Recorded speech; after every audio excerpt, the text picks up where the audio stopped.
So, mind augmentation.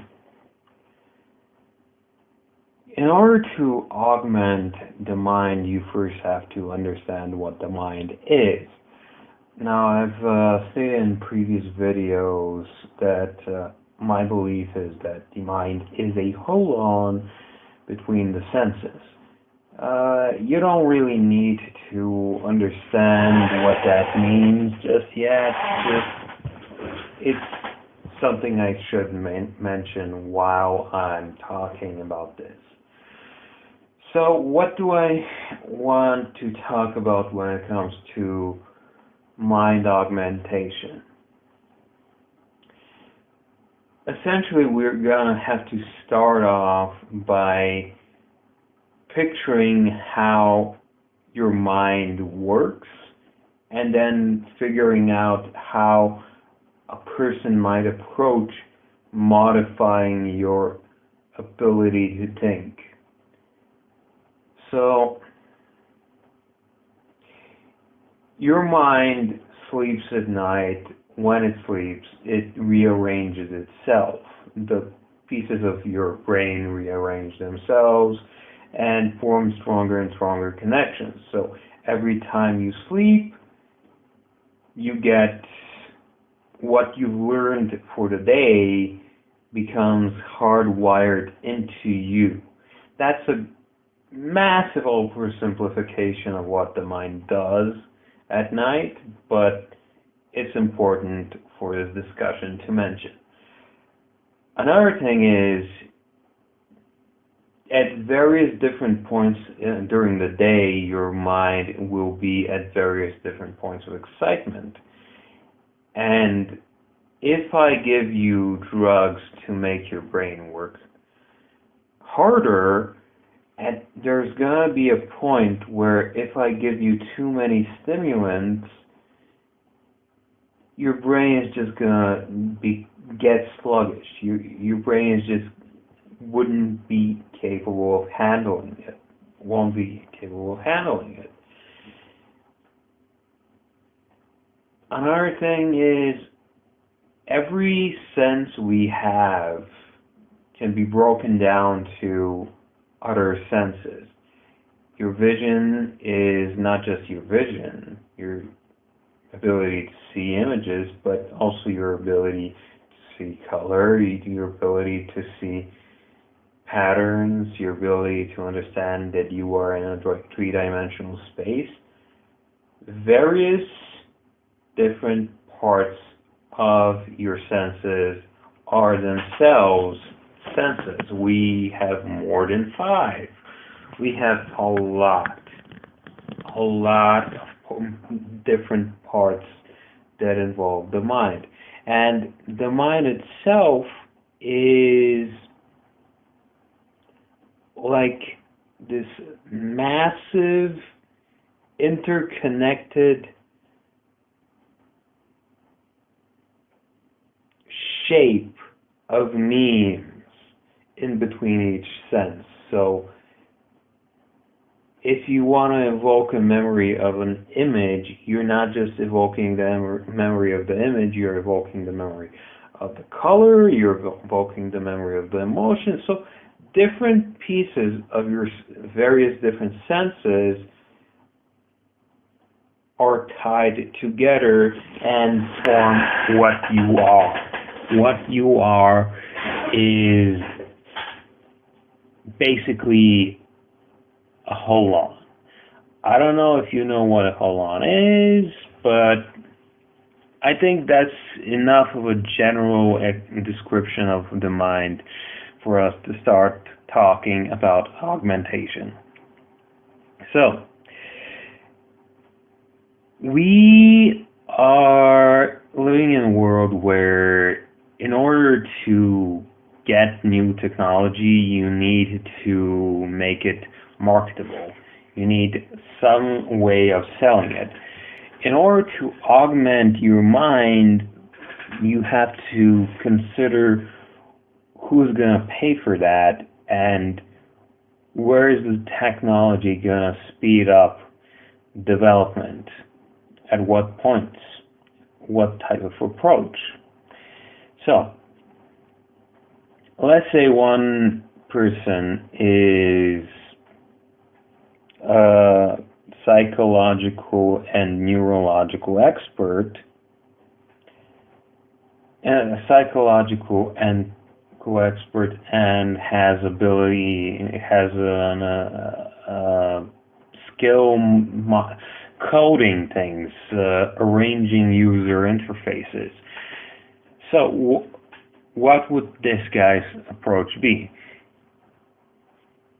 Obviously, his approach, thinking more on the psychological side, would be to enforce the mind with external images. So you have a machine that responds to your thoughts and brings up different images so that you can focus on those different images. Maybe you want to use an image to evoke a memory, that sort of thing.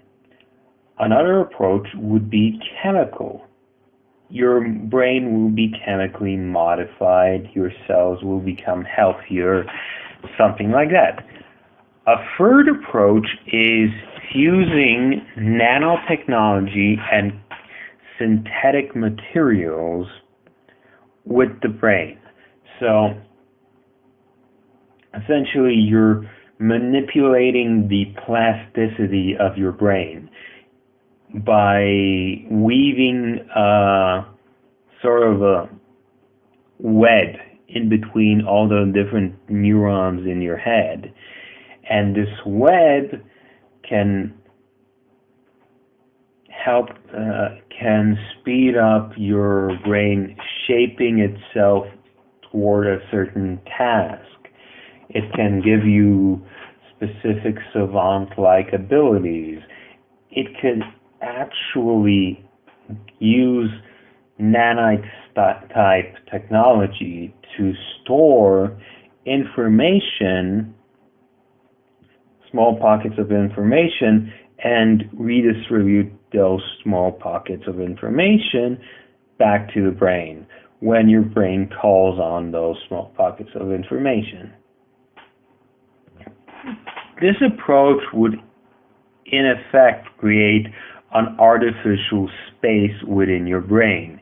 Your brain, being three-dimensional and having evolved in a three-dimensional way, having extra space via direct augmentation of the actual brain using nanites and chemical web type technology, might end up evolving in bizarre, strange ways. You might end up becoming faster and faster, or becoming slower and slower. You might become more emotional. You might start thinking of the world not in three-dimensional terms, but in multidimensional terms. So when you meet someone, your mind will instinctively be focused both on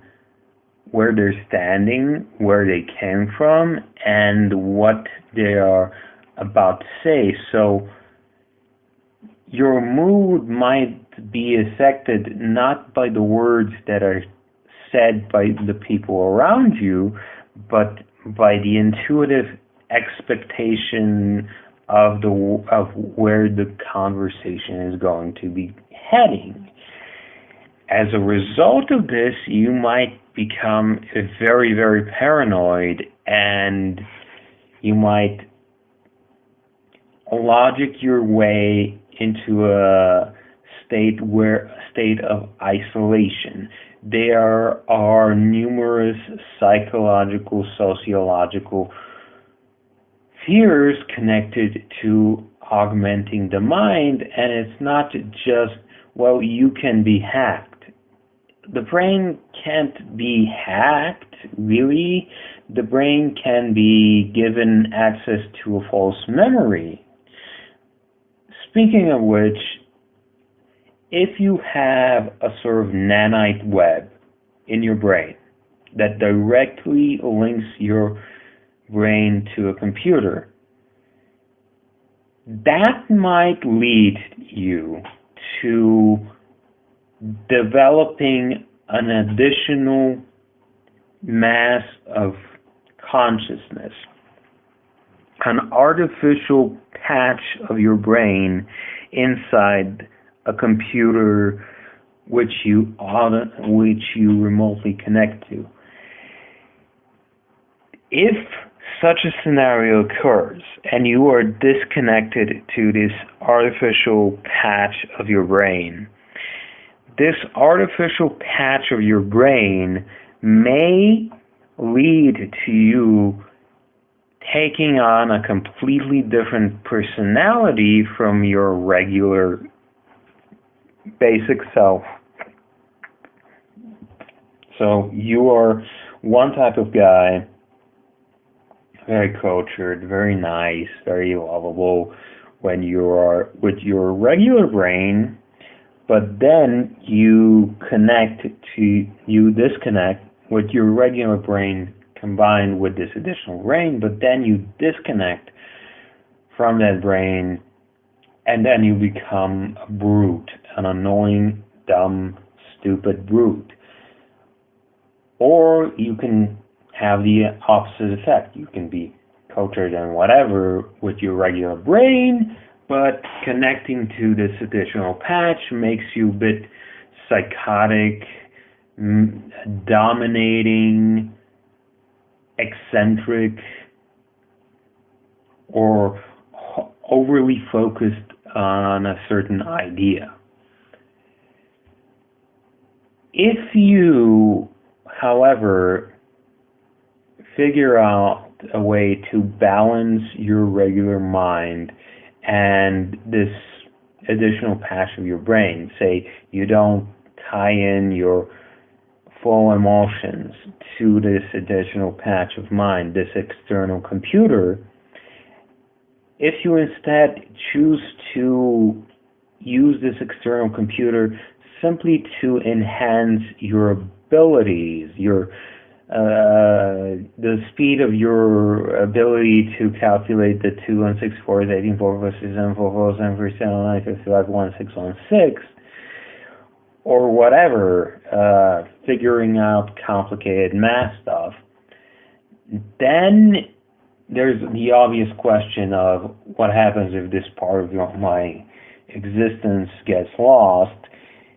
But also, what if I replicate this part of my existence on numerous different individual small computers which simulate the exact same thing, and I try to hyper-enforce my brain? Not by putting pressure on my brain itself, but by sending out thoughts to all these individual parts, that all these individual small computers outside of my brain. Well, the first thing is, if you want to use these individual parts of your external brain processors to enforce your comprehension of the world, you will only have access to this higher state of being as long as you are connected to these individual computers. This would lead you to become addicted. Say a computer is the size of a flash, and you start using multiple flashes to enhance your comprehension of the world. This is a very interesting question, because in order for you to have access to multiple such computers, you would have to be either in some sort of test program, or the technology would have suddenly gotten exponentially better at handling your mind connected to it. So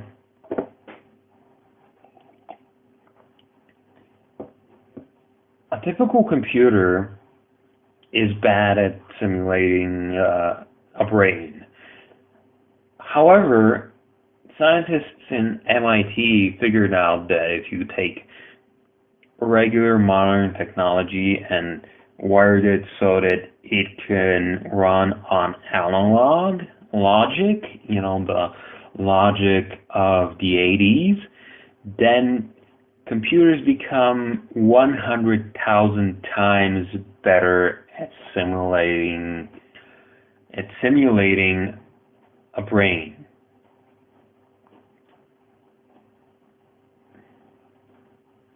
The question is, if you keep using these computers in test programs for major companies and you don't have any side effects for like 5 years or so, and these companies want to mass produce these machines, and the technology has caught up so that the average Joe can get multiple flash drive sized processors, external processors of your mind, which don't just speed up your ability to think, but also widen the ability to comprehend. And you have no noticeable side effects. You are still you. What if all those individual pieces of mind that the public collects get wired together? What if the public wires together, I don't know, let's say 50,000 individual such computers, and they wire those things up either to a computer or to a person to see what are the limits of comprehension. And this is a private project, this is outside of company control, and people just want to see what happens. They just want to push the envelope. So if those individual pieces get wired to a computer, you would think that by that time there would be protocols against rogue AI. Each AI that you develop gradually in each working spot should, by the point where a human brain can be replicated, be powerful and be intelligent enough to defend itself, meaning that if there is a real, genuine artificial consciousness, by that point, that artificial consciousness should have a hard time taking over the digital frontier, the digital landscape, have a hard time hacking other digital devices, because those other digital devices would themselves be AI slowing down its progress to a point where if it tried to hack the world, it would be stopped. Every time you see an AI story, it's just one AI doing this and that and that, and all the other computers are so weaker than it, and for some reason it's on the web, and just no. Consciousness requires organization, and conscious digital mind sending itself into the internet, there's a lot more problems than you might think. But in general, if you have protocols against letting AI escape, and you wire those 50,000 pieces of external computers of various different people, could those individual pieces together create their own consciousness, an AI? either in human or in a controlled computer environment. Because technically speaking, they would be only based in mathematics and whatever to help you enhance your ability to comprehend space, comprehend whatever, and they wouldn't really be set to imitate, to widen your ability to comprehend color and whatever. But in mathematical terms, shouldn't it be possible for a consciousness to come into existence which favors, which has a positive emotional outlook on numbers that are calculated, and a negative emotional outlook on mistakes, digital mistakes? Could you create an accidental, self-replicating virus consciousness which has the sole purpose of eliminating mistakes and enhancing the efficiency of what it goes through? So if it's in a computer and it gets loose on the internet, it would not necessarily dominate, but hyper improve the reality around it, and judge things based on their efficiency relative to the purpose of the object, the machine, so on, rather than judging things based on what the initial parameters of each individual computer AI are. Essentially, you send out a virus that infects other AI. You accidentally create a consciousness that infects other AI, but it infects them, makes them more efficient, and moves on. So it improves them to an extent where they can now think more like it, more efficiently like it, but they are more efficient in terms of personality, all the stuff that makes a consciousness, and this other AI just mutates those AI and moves on. So every lackluster AI it comes across, it makes stronger and stronger. Now, let's talk about the human element. If you connect a human mind to 50,000 such external computers, the equivalent memory of 10,000, the equivalent cognitive,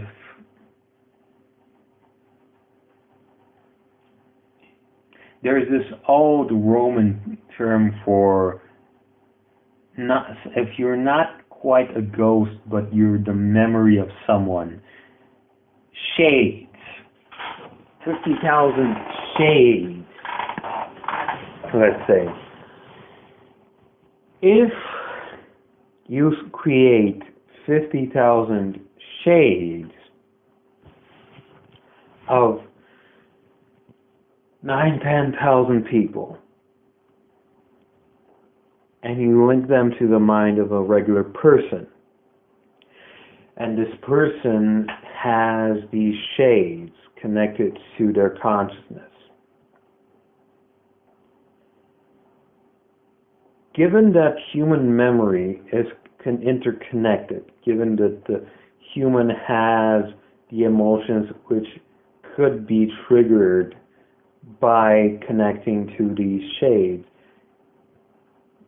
wouldn't connecting such a regular mind to these 50,000 pieces of other people's brains suddenly, shockingly, develop a completely new individual which is so far removed from the regular individual that it is its own person and has completely different emotional outlook on reality. So, if you associate the number 666 with something, the part in your brain that thinks about numbers might evoke that emotion. Moving on. So,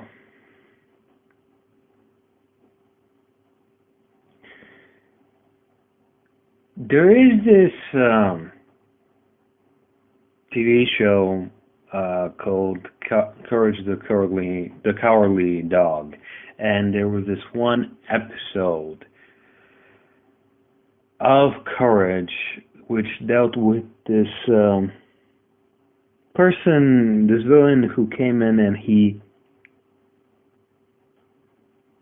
wanted perfection. And the episode, as well as this one other episode about fish people, but essentially it involved someone arriving to a person's home and pushing and pushing and pushing for this idea for perfection. Only nothing is ever perfect, and no matter how much better Courage kept getting at anything, how much better things he presented, it just did not fit that criteria.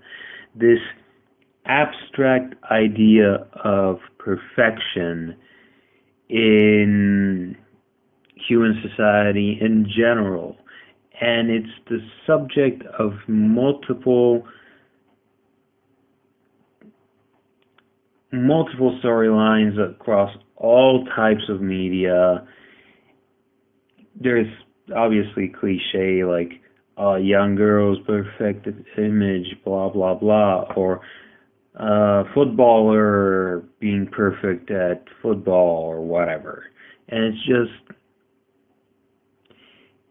if someone gains the ability to augment their mind to a point where they can physically, cognitively stretch their existence into an external computer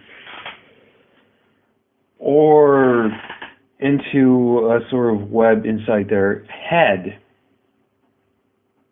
and they achieve the ability to grow and grow and grow and grow this thing, at what point will they stop being human while pushing at what point would they push too hard and make too much of themselves digital, losing their previous self, their biological self?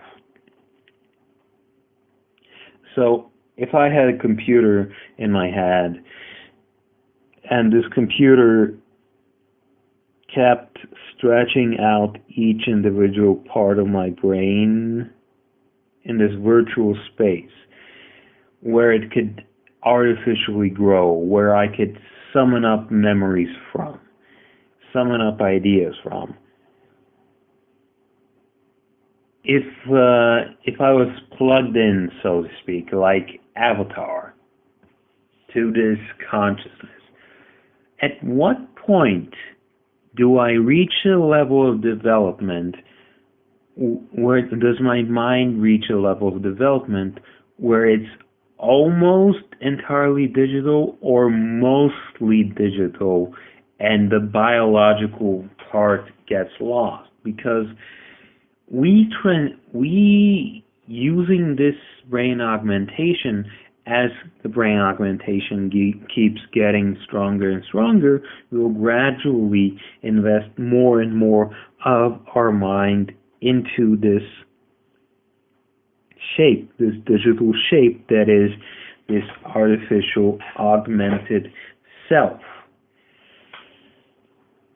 Now, that's the purely, well, how does the biology interact with technology thing, but it's also sociological, because if you don't go the approach of putting stuff physically inside your brain to physically extend your brain, if you instead focus on the sociological, the interactive side, where your brain stays intact, but instead of augmenting your brain itself,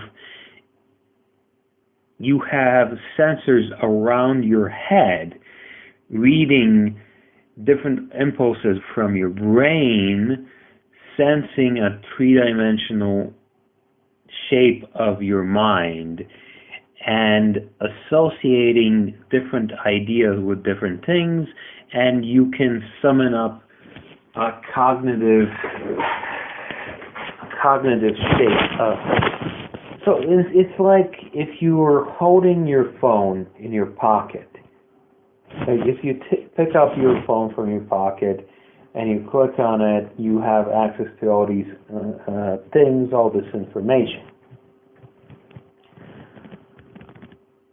But if your brain, if your entire consciousness gets mapped, simple ideas can be the trigger for turning on your phone, or in this case, the device that interacts with your ears, your eyes, your skin, whatever. An external computer which is directly linked to each of your senses, but it's externally linked, not internally linked. If this happens, if this is the way that computing technology goes, brain augmentation goes, then what about not necessarily your entire mind becoming something else, but the digital becoming a mirror of you? If each program that we use on a daily basis is just a reinvention of something that existed before. Typically it's on the internet. If we use Twitter, we're just reinventing gossip. If we use some sort of top 10s website, WatchMojo, we're just reading pieces, top 10s from magazines, but instead of reading them, we're just watching them. If we want a review, we get reviews from online. If we want a blah review, a basic I don't give a fuck review, we're just looking at the movie guide. Everything we've been doing, we have right now in the computer. All these things like Skype reinventing the phone, they're just free to an extent, things that are presented to us digitally. Skype is free, YouTube is free, Google is free, but YouTube and Google have to make money, so YouTube shapeshifts into a more marketable blah blah blah. The marketable thing in technology argument just gets repeated ad nauseum. But the point is, if you have a device that interacts with all your senses, a virtual world interface to a computer, which at that point would be a supercomputer, because my computer's got like 3 terabytes right now, and in 20 years or so, my phone would probably have like 10 times as much memory as that, and a lot more processing power. By the time augmented reality technology gets to a point where it directly sinks into your brain waves, augmenting your ability to manage reality, you have so much processing power that you yourself should be capable of altering the way you perceive the world via your wishes. So if I want to see, if let me try to start off over just for a little bit. It's just essentially a little while ago there was this ad I saw about some type of TV being specifically fitted to match the eyes of people who were visually impaired, so they see colors differently than us. What if the ability to modify colors gets turned into an app for your VR interface connection to this external computer, right? And you start using this constantly. You're not someone who's color impaired, but the technology gets spread around, and people just by will can force color onto someone else's outfit. You might start seeing people wearing all white or all black or all gray with QR codes, not just micro QR codes, these little squares that act as points, visual points for a camera to organize itself based on, but actual full-on QR codes, because that are about the size of a fingernail or a thumbprint, because by that point the resolution on cameras would be beyond human, and your interface just applies colors to everything and applies this and that. But what if someone toys around? That's basic VR stuff. But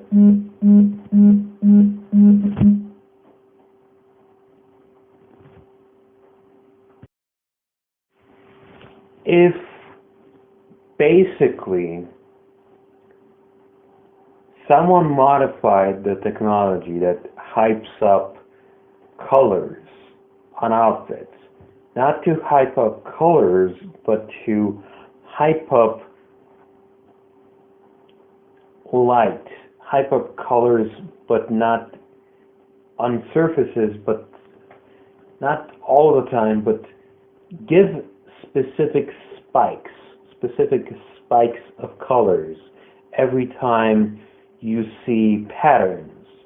So someone invents this technology this app to hype up colors, hype up something when you see certain patterns, and that's supposed to help teach you to get used to specific patterns if you have a problem with your brain or whatever. And this technology in turn gets used more casually by people who want to get better at visualizing patterns, visualizing things, get better at math. So in one case, I think it was a TED Talk, it could be something else. I think maybe it was extra credit, actually, an extra credit story. And the point is, there was this woman who, as a girl, had trouble seeing, and the doctor said she should play, at that point, 90s video games, the equivalent of 1980s video games, Tetris or whatever, or Space Invaders, something like that. And by repeatedly playing this game, by dealing with patterns, her vision improved. So what if that approach gets used casually to get people smarter, faster, so on, just like video game, like PlayStations, help drivers with their coordination skills, whatever. Now imagine you do that 24 hours a day, but someone tweaks the program not to just get better at this, that, whatever, but to specifically push for stronger spikes. Maybe it's visual, maybe it's skin contact feeling, maybe it's sort of slightly heightened ability to hear for just a moment. Maybe it just widens your ability to hear just for a moment. Whenever you see a certain type of symbol, or whenever someone specifically talks about a certain thing, basically, what if someone hijacks your mind augmentation to force feed you ads? Not necessarily big business, but a church of some sort of organization messes with the apps that are out there that people use on their minds, use for mind augmentation. In a world where most markets are becoming increasingly more oligopolistic, a few people run most of the companies related to a certain market. Like, there was this one example where basically there's hundreds and hundreds of different small companies. They're all about selling you glasses and such, but in reality it's basically four companies owning other companies, a united brand, a singular brand. A singular company controls hundreds of brands that are essentially the exact same thing. So whenever they want to mess with the market, you can't really do anything about it because it's an oligopoly. It's 4 or 5 people. It's just like a monopoly, but it's a monopoly plus the attitudes of 4 or 5 people. What if one of the companies in charge of handling the software for the brain augmentations, external brain augmentations, hijacks the program to specifically slightly enhance a spike whenever they see a pattern, a symbol related to them? Maybe someone once decides, well, I want to see this Batman movie and I want to get a bit of a hype for this Batman movie. It's like 4D cinema or whatever, and you know, we have 3D, we have 4D cinemas right now, which spray stuff at you, there's smoke and whatever, and there's like a casual thing that just lets you be the equivalent of a tech addict, where you just want to enhance your experience of watching something and you use your brain augmentation to do so. This applies to all types of brain augmentations. And this program, which lets you hype up the significance of movies, also lets the company hype up the significance of their ads and whatever. Only that's in the fine print or the entire statement, and you don't want to read the entire statement. I probably have something like 20, 40 accounts on various different websites that I've allowed to look at my stuff for free without paying any attention to their terms of service. And by the time that people, the public in general, really gets to paying attention to this, by that point they will have been so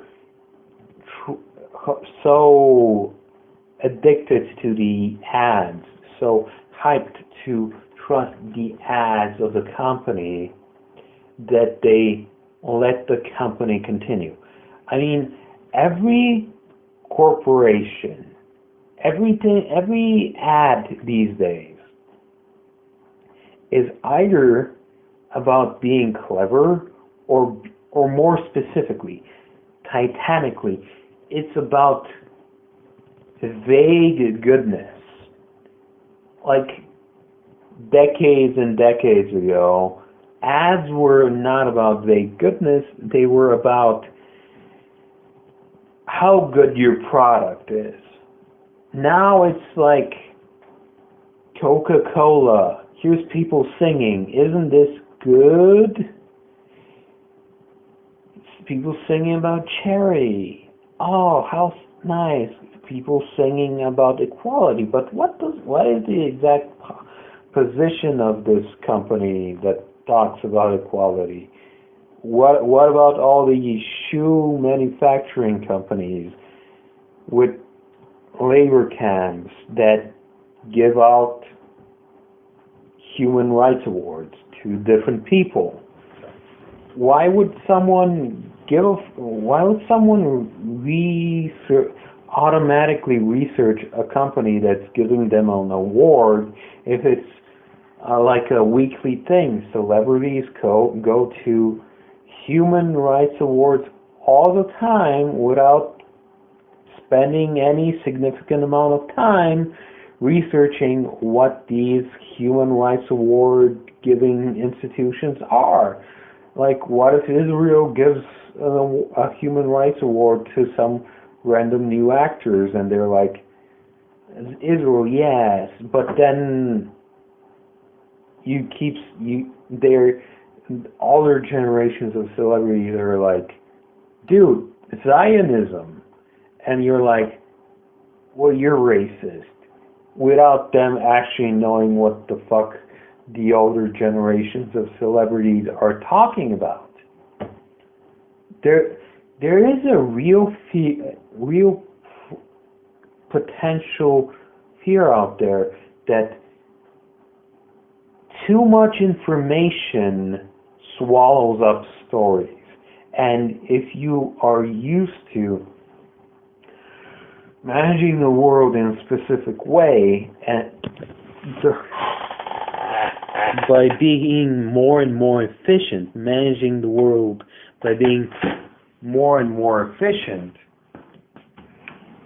having your own politics, the most efficient way to get ahead for certain people, certain ideologues, certain types of personalities, the most efficient ways are the best. The best ways are the best. If someone tries to point out, well, this is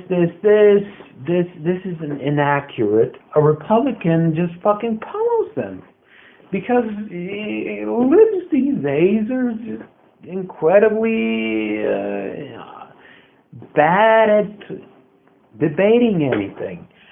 the more conversations you have online, the easier it is for your enemy, for the people who are bred to get ahead.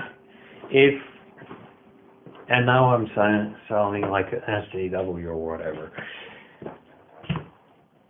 If you have brain augmentation and you can create virtual worlds, you can connect to people from thousands of miles away. You can also download their experience, a map of their experience of a movie. If you edit your augmentation to mimic your lover's augmentation of the movie that they love, mimic the impulses that reinforce certain symbols, whatever. If your lover likes to knows a lot of stuff about the significance of roses, and you know a lot about the significance of car parts or whatever, and you download her spikes, her visual spikes when she's watching some sort of rom-com, you might become more inclined to mimic her in her love of some sort of movie. This is like thinning down culture to the most extreme extent. You will literally gain the interest of other people. You will literally be capable of morphing your perception of the world to mimic the perception of the world of other people. Whether people have bans on this or not, it's fail-safe of this or not, people will experiment with this sort of technology once brain augmentation comes to be. A lib can try to mimic the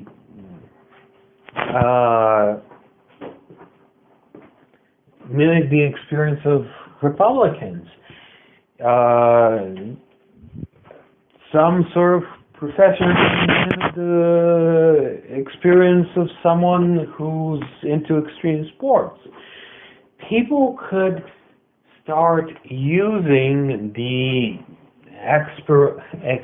experience maps, let's call them that, the experience maps of their dead friends, just like memories, just like pictures taking memories, only instead of looking at the picture, you're actually experiencing the state of mind of someone at a specific point in time. People can literally get stuck in the same exact perpetual cycle of movies, of TV shows, of experiences, and humanity could cease progressing culturally. Humanity could morph into a homogenized culture. I have seen hundreds of movies. I have seen, hundreds of TV shows and thousands of movies and various different dozens of audiobooks and whatever, motion comics, whatever. I'm someone who likes to absorb media from multiple different perspectives. Now, what if someone who doesn't like absorbing media from all different perspectives gets a map of my experiences to augment his experiences of different places? Because he has a mind augmentation, his mind augmentation can co-op significant explanations before he experiences a movie. Like, if someone doesn't comprehend the concept of a hive mind, or the multiverse existing in the DC universe, while also the Phantom Zone existing, and it's like, well, is the multiverse a temporal blah blah blah? Is a parallel reality of existence not tied to the multiverse? Would each universe have its own Phantom Zone? Blah blah blah blah blah blah blah, so on and so forth. The brain augmentation, because of our uses of AI, can fit itself not only to hype up your experience of the movie, but to deliver little notes here and there, video links to people in an excited, creative way, explaining what this and that and whatever is. And you can come to comprehending the world through the exact same lens that I comprehend the world. But if you're not used to certain types of personalities, if you're only used to so many personalities in your life, and you have the exact same explanation of history in your mind, you will see, you yourself will be a different personality. So, different extremes of the same personality can come to be. Different extremes of the same memory can come to be. If you have all the experiences that I have, we're essentially in memory the same person, but we are not the same person. We have different feelings and emotions, different ways of approaching stories. Different people approach different stories in different ways.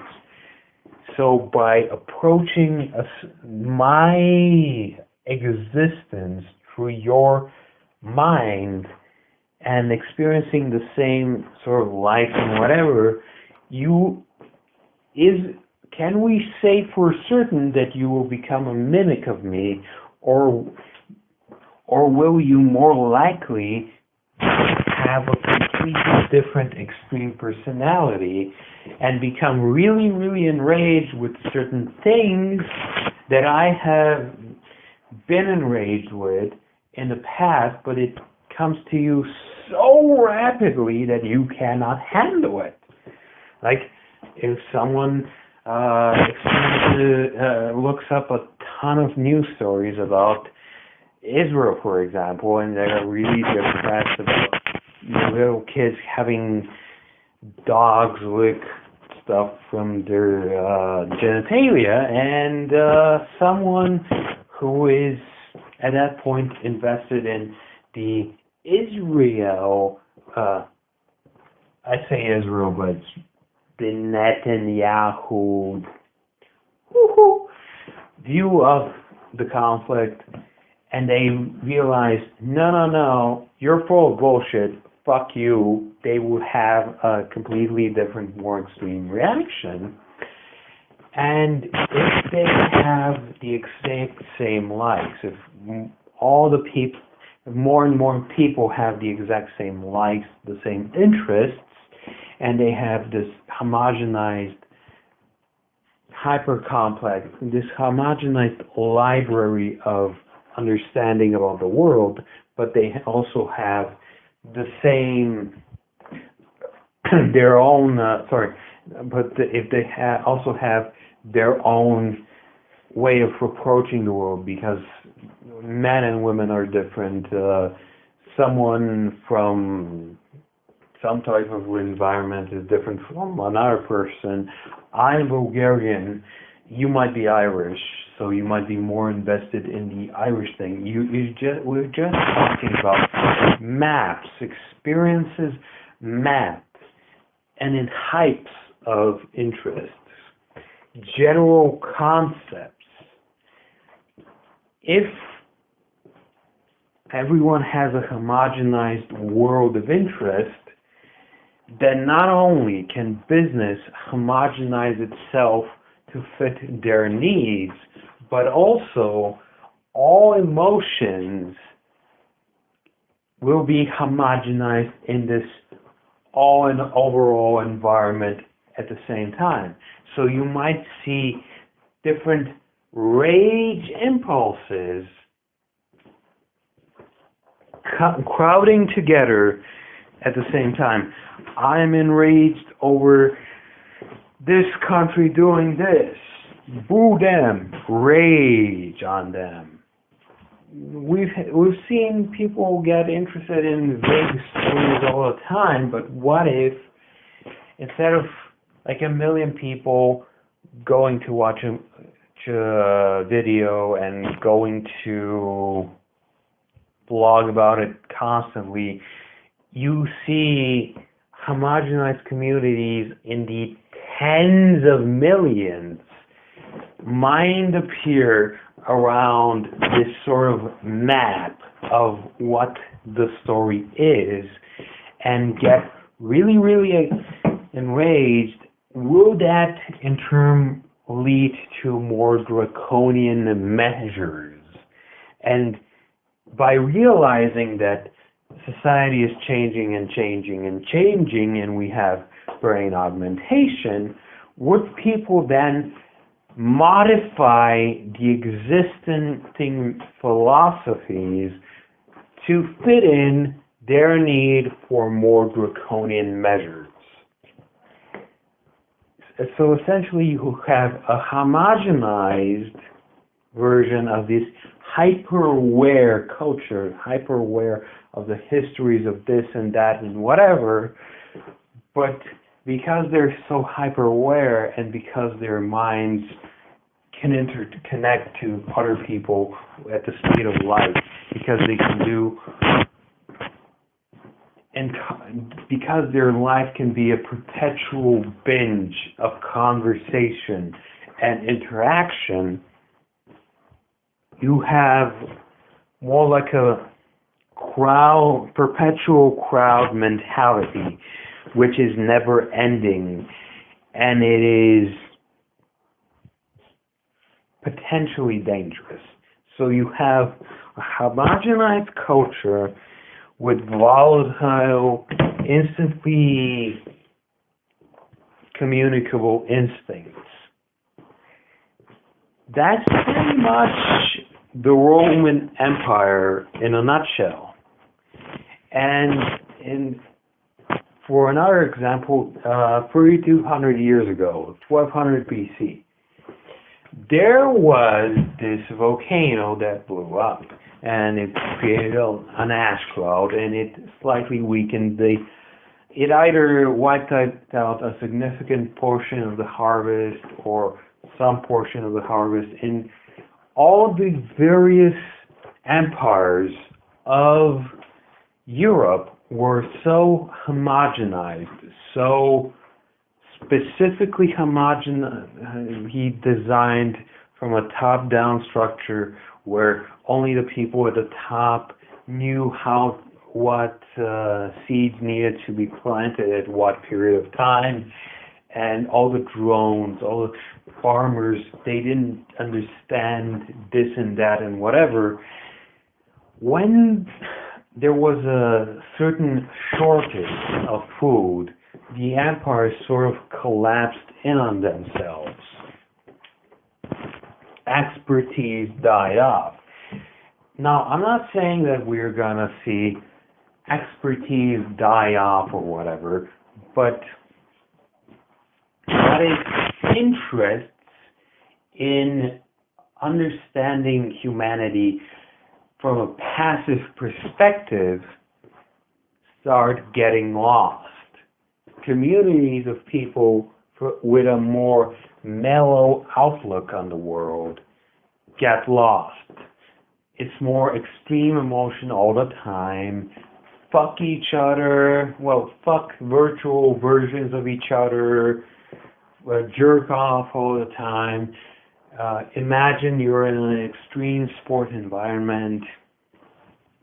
Tell your augmentation to really hype you up for this concert and have fun with it, despite this concert being shit. All this stuff. The ability to fully manipulate your existence comes at the cost of taking greater and greater risks with your existence. So instead of your physical existence collapsing, what if your psychological awareness of the world collapses? Your psychological approach to all the knowledge in the world collapses to a point where your children pick up the brain augmentations of your generation, and instead of having these well-educated, well-loving children or whatever, you just create ideologue monsters who end up fucking things up for the rest of the various generations ahead. We know that physical abuse can be passed on from generation to generation, so why not psychological extremes? Politics get passed on, religion gets passed on, psychological extremes can get passed on. I'm just saying. All this stuff, brain augmentation.